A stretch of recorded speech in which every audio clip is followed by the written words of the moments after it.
Rishabh, balance advantage fund, मैं इस पर बात करूं उससे पहले समझाइए कि ये बैलेंस एडवांटेज फंड का फंडा क्या होता है, ये काम कैसे करते हैं? प्रियंका जी, पहले तो बहुत धन्यवाद मुझे शो पर बुलाने के लिए। आपने ऑलरेडी काफी अच्छे से एक्सप्लेन कर दिया है बैलेंस एडवांटेज फंड्स क्या होते हैं। एक इसका एक और नाम है, उसको बोलते हैं dynamic asset allocation funds, right. So इसके वर्ड में ही आप देखेंगे डायनामिक जो वर्ड आता है, राइट।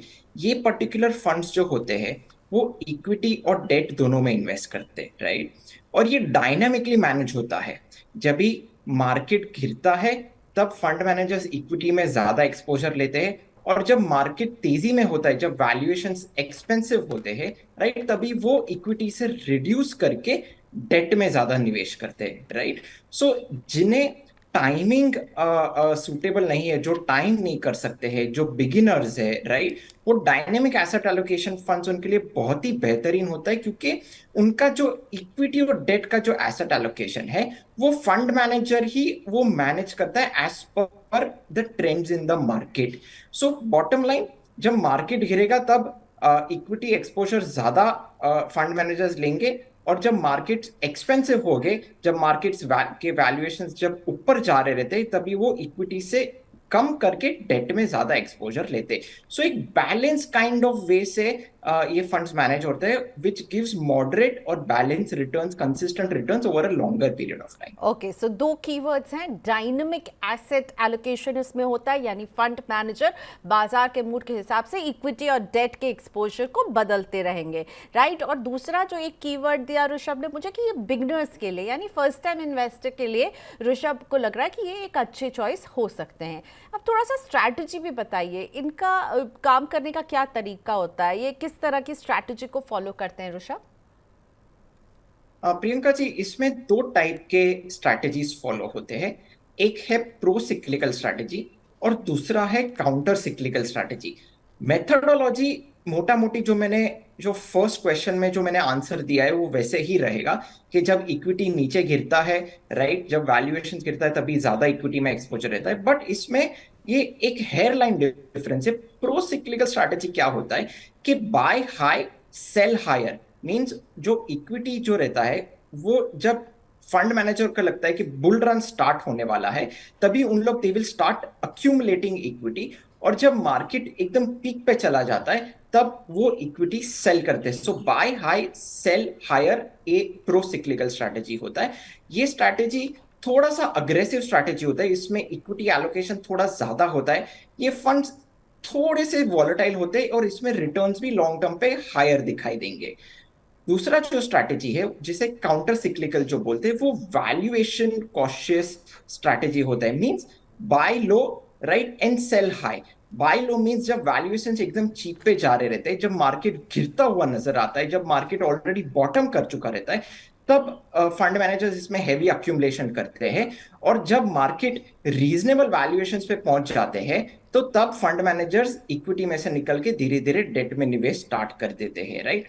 सो इसमें इक्विटी का जो एलोकेशन होता है, जो मॉडरेट एलोकेशन होता है, ये कंपैरेटिवली लो वॉलेटाइल होते हैं और ये मॉडरेट रिटर्न्स देते हैं। सो pro cyclical and counter cyclical, ये दो स्ट्रैटेजीज बैलेंस एडवांटेज फंड या फिर डायनेमिक एलोकेशन फंड फॉलो करते हैं। ओके, सो अगर कोई थोड़ा अग्रेसिव इन्वेस्टर है तो वो प्रो साइक्लिकल उसको चुनना चाहिए, राइट। और जो मॉडरेट रिस्क टेकर होंगे उनके लिए ये काउंटर साइक्लिकल ठीक रहेंगे।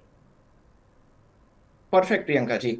और इन्वेस्टर्स इसमें ये प्रो सिक्लिकल और काउंटर सिक्लिकल का बास्केट बना के भी इन्वेस्ट कर सकते हैं, क्योंकि हर एक स्ट्रैटेजी का अपना अपना टाइम होता है आउट परफॉर्मेंस और अंडर परफॉर्मेंस का, right. So rather than going for pro cyclical and counter cyclical, मैं रेकमेंड करूंगा कि प्रो सिक्लिकल और काउंटर सिक्लिकल दोनों बास्केट में रखें, मिक्स कॉम्बिनेशन। करके कॉम्बिनेशन में इन्वेस्ट करें। अच्छा, अब बताइए, बैफ की हमेशा जब बात होती है तो कहा जाता है इसमें डाउनसाइड प्रोटेक्शन मिलता है, कैसे बेहतर मिलता है? अगर मैं एक रेगुलर इक्विटी फंड से बैफ को कंपेयर करूं तो क्या बाजार की गिरावट में ये मेरे रिटर्न को प्रोटेक्ट करते हैं? एब्सोल्युटली। ये फुल डाउनसाइड 100% डाउनसाइड प्रोटेक्शन नहीं देता है। अब व्हाट आई मीन इज कि जब मार्केट मान लीजिए क्रैश होता है तो डेफिनेटली ये प्रोडक्ट्स नेगेटिव रिटर्न की क्षमता रखेंगे। ये इन्वेस्टर्स को खास ध्यान में रखना चाहिए। और ये जो प्योर इक्विटी फंड्स रहते उससे डेफिनेटली कम गिरेंगे। सो नेगेटिव रिटर्न्स डेफिनेटली इसमें आ सकते हैं, आंसर इज यस। बट जो प्योर इक्विटी जो फंड्स रहते हैं उससे ये कम गिरेंगे, उतना ये डाउनसाइड प्रोटेक्ट कर सकता है। ओके, सो क्या इनके रिटर्न भी फिर जो है वो मॉडरेट और माइल्ड कैटेगरी में ही रहेंगे, क्योंकि ये हमारे को रिस्क को जो है वो कम ले रहे होंगे, तो रिटर्न कैसा रहा है? अगर मैं 1 साल, 5 साल, 10 साल के कुछ रिटर्न्स की आपसे बात करूँ, कुछ चार्ट भी हम चलाएंगे अभी रिटर्न्स के, तो रिटर्न कैसे रहेंगे? क्या रिटर्न भी थोड़े से मतलब नर्म रहेंगे, moderate? Definitely moderate returns investors को इसमें एक्सपेक्ट करना चाहिए। बट द ब्यूटी ऑफ ये जो प्रोडक्ट है इसमें कंसिस्टेंसी लॉन्ग टर्म पे अच्छा मिलता है, राइट? जो मैंने आपको पहले जो बताया ऑलरेडी डाउनसाइड प्रोटेक्ट करता ही है। So moderate returns, but at the same time one can expect consistent returns as well.